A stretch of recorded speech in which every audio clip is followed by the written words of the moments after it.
নির্বাচন কমিশন আগের মতোই পক্ষপাতমূলক আচরণ করছে বলে অভিযোগ করেছেন এনসিপির আহ্বায়ক নাহিদ ইসলাম। শনিবার ঢাকা ১১ আসনে ভাটারা এলাকায় নির্বাচনী প্রচারে তিনি এই অভিযোগ করেন।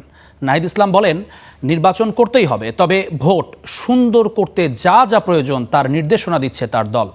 ইনকিলাব মঞ্চের উপর পুলিশের হামলার বিষয়ে তিনি বলেন, পুলিশ শুক্রবার যা করেছে তার তদন্ত হওয়া উচিত। এমন যেন আর না হয় সেজন্য সরকারকে প্রতিজ্ঞা করতে হবে। প্রচারে বিভিন্ন বাড়ি, ব্যবসা প্রতিষ্ঠানে মানুষের দ্বারে দ্বারে যান নাহিদ ইসলাম।